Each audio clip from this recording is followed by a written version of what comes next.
Buyers in 2026 are asking for very specific things when they are walking through a home. And some of these features are pretty surprising, even to people who've been buying and selling real estate for years. So if you're thinking about listing your home this year, this video could be the most valuable 12 minutes you spend before you hit the market. Because knowing what buyers want right now, in this market, in this moment, it's the difference between sitting on MLS for 60 days and getting your house sold in the first week.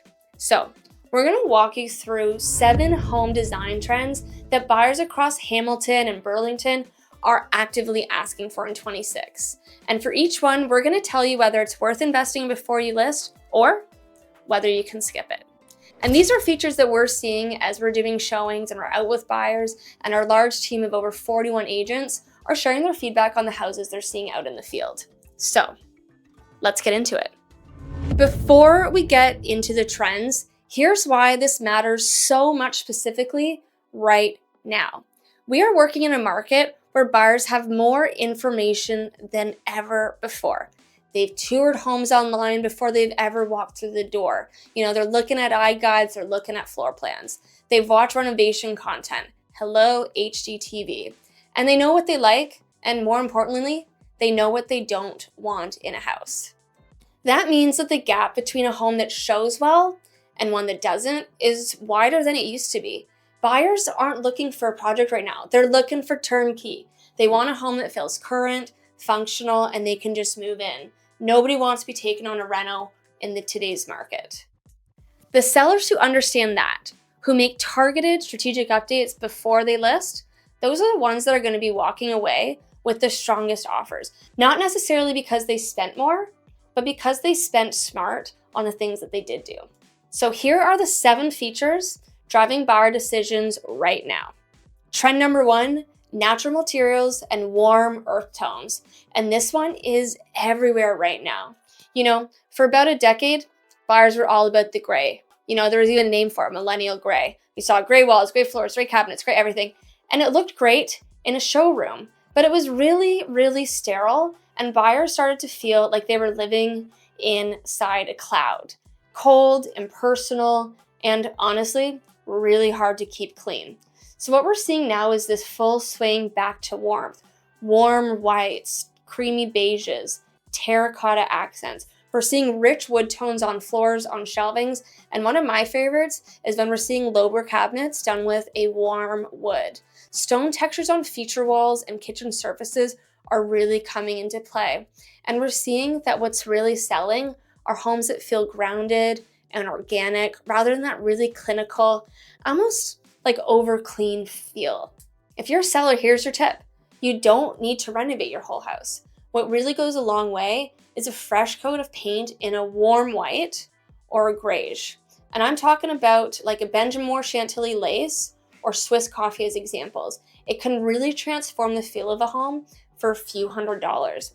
If you pair that with some warm tone staging accessories like blankets or lamps, and you're able to tell a visual story that buyers respond to immediately. Is it worth doing before you list? Answer on this one, absolutely yes. Paint, in my opinion, is still the highest ROI move in real estate. Trend number 2, flexible multi-use spaces. And this one came out of the pandemic and honestly never went away. Buyers today are not looking for a formal dining room they'll use 4 times a year. They want rooms that work hard, a space that can be used as a home office Monday through Friday, but a guest room when family visits, and a yoga studio or kids' playroom on Sunday morning. The ability to shift a space without major renovation is something buyers are really thinking about right now when they're out and about. We know that remote and hybrid work isn't going anywhere, and the homes that accommodate that lifestyle are the ones that buyers are prioritizing again and again. So, my seller tip here, if you have a room in your home that currently has no clear purpose, or worse, it's just full of stuff, it's become a storage room, stage it. Give it a purpose. Set up a clean desk, a good chair, and really important, decent lighting. We don't want to show buyers an empty room and ask them to imagine. We have to show them exactly what that room can be for them. The shift from bonus room to home office can really add perceived value without adding a single dollar to your renovation budget. Okay, trend number 3, energy efficiency and smart home features. I know it's not sexy, but it's something that's at the top of everyone's mind. This one has moved from a real nice to have to a genuine buyer expectation at certain price points. And here's why. Monthly carrying costs are mattering to buyers more than ever before. When someone is getting pre-approved in a higher rate environment, they are looking at the total picture, not just mortgage payments. We're getting asked more and more often what the utility bills are. And, has the insulation been done? What age is the furnace and AC? Because they know that the more efficient ones are going to help them on those monthly fees. Other important things that we're seeing, upgraded windows, and if they're solar panels, if those are there, it's telling buyers that your monthly costs are going to be lower here. And then when we switch to the smart home side, we're seeing really strong demand for smart thermostats. Think Ecobee, Nest, the smart lighting, keyless entry, EV charging capability in the garage, and security systems. They're becoming really standard ask items in buyer conversations, especially for homes over $1 million. So, seller tip. If your home has those upgrades, like a newer HVAC system or new windows, make sure that your agent is advertising that in the listing. Because buyers don't always see it on a showing and their agents may not always ask about it. So make sure it's in the remarks, it's on the feature sheet, it's on an information page, because that information has real dollar value for you and it should be front and center for buyers. Okay, trend number 4, open but defined layouts. And this is a really interesting pivot from where buyer taste was 5 or 6 years ago. The fully open concept floor plan, where the kitchen, living, dining room are one giant merged space with zero separation, it's starting to lose some of its shine. Buyers really want the open concept, but they don't want to hear a TV show in every single room of the house. They want a little separation and some visual privacy. So what we're seeing now is people asking for kind of the best of both worlds.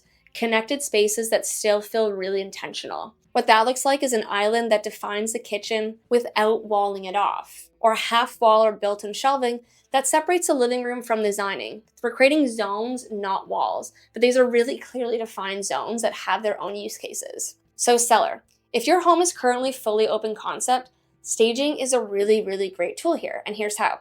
We can use area rugs to create anchor zones and use furniture placement to define the living space versus the dining space. It makes things really cost effective because we're not doing a renovation. We're just making the layout super readable for buyers. So when they walk in, they can immediately understand how it feels to live and breathe in the space. And when they can do that, they can feel super comfortable making an offer. Okay, trend number 5, outdoor living enhancements. And this is consistently one of the top requests we hear from buyers, especially when we're in the spring and summer market. Buyers have this idea that they're going to live outside and they don't want to just have a backyard. They want to actually use it as another living space. And the homes that deliver on that, they're commanding the attention from the outside. We're talking about the covered patios and pergolas that extend the outdoor season, composite decking that looks beautiful but requires zero maintenance. And one of my favorites that we're doing this year is an outdoor kitchen with built-in grills, prep areas, etc. Other things that we see are fire pits, string lights, privacy screening, just ways to really create an outdoor living space. And the buyers touring homes in that 1 million plus in Hamilton, Burlington right now, they're doing a big mental walkthrough of how they're going to be living in the summer and fall when they step outside. So if the outdoor space looks like a blank canvas, a patchy grass, and a crumbling concrete pad, that vision really falls foul. We have a disconnect. If it looks like an extension of the home, an outdoor room, if you will, you've just expanded your usable square footage in the mind of the buyers. So I'm not saying build an outdoor kitchen to make an impact. Do the simple things. Power wash the existing deck or patio. Add a simple outdoor dining set from a box store just to show that you have that space. Get the beds all cleaned up, hire a gardener, and get everything nice and mulched and tidy when you go to market in spring. Okay, trend number 6, modern minimalist kitchens. And I want to be very direct here because the kitchen is still and always will be the single most important room in a home from a resale standpoint. What buyers want in 2026 is clean, not necessarily expensive, but clean. Flat panel or shaker cabinetry in a neutral tone is coming back. And hardware that is matte black, brushed gold, or brushed nickel, these are really, really popular, not the chrome or brass that we've been seeing in the past. And countertops, quartz or stone, anything that's laminate or tile is becoming really, really challenging to move. And we're also looking for a backsplash that is super modern and updated. Another thing that buyers are looking for is they want appliances that are cohesive. So if we have mixed stainless steel and white appliances in the same kitchen, it can read as unfinished. If you can't replace the appliances, really important to make sure they're spotless and in good working order. One place that I'm directing clients to is Facebook Marketplace if they want to upgrade one of the appliances inside. I'm not saying you need to do a full kitchen renovation to compete in this market, but if the bones are there and the layout is functional, you can work with what you have. Consider painting the cabinets or updating the hardware. And one really great way to do it is replacing the countertops if they're in rough condition. It can run a few $1,000s, but I can guarantee you that you will return far more than it costs in buyer perception and final sales price. And one bonus tip here, what kills kitchen appeal fast? Clutter. Make sure those counters are cleared completely. Buyers want to see the surfaces, they don't want to see your toaster. Okay, and we have made it to our final trend. And trend number 7 is sustainable, low maintenance materials. And this one reflects a real shift in how buyers are thinking about home ownership, especially our first and second time buyers who have already lived through the reality of maintenance costs. They don't want to be restaining the deck every 2 years. They don't want hardwood that shows every scratch. And they certainly don't want tile grout that's impossible to keep clean. They're really looking for materials that hold up great and look great without a lot of intervention. One thing that's really interesting that's getting a lot of headway is luxury vinyl plank flooring. It's really popular because it looks like hardwood, it can feel warm underfoot, and it's really tough for kids, pets, and moisture to ruin it. Some other great swaps: composite decking over wood, quartz over marble, hardy board or engineered exteriors over wood siding. These are all materials that show a lower long-term cost of ownership, and buyers are paying attention. So if you have older, worn hardwood that needs refinishing, get it done. That sanded and refreshed hardwood is still a premium signal to buyers.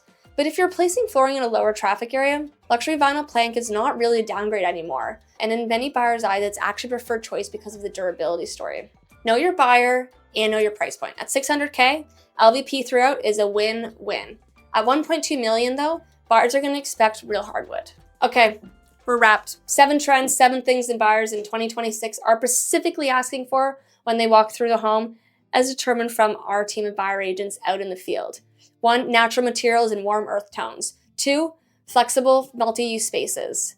3, energy efficiency and smart home features. 4, open but defined layouts. 5, outdoor living enhancements. 6, modern minimalistic kitchens. And 7, sustainable, low maintenance materials. Here's the takeaway. I'm not asking you to spend $100,000 before you list, but you need to spend strategically sometimes. Know what buyers in your price range are expecting, make the targeted updates that close the gap between your home and those expectations, and then let a great marketing strategy with Woolcott Real Estate do the best. And that's exactly what we help sellers do at Woolcott Real Estate. Every single listing has us look at how we can make it appeal to buyers. So tell me, which of these 7 trends surprised you the most? And what features do you think are going to dominate in 2026? Drop it in the comments below. Generally want to hear and understand, and we will respond. And if you are thinking about listing your home this year and want to know exactly which of these upgrades make sense for your specific property, reach out. We'll do a walkthrough with you, tell you honestly what's worth doing and what isn't, and build a strategy that gets the outcome that you're looking for.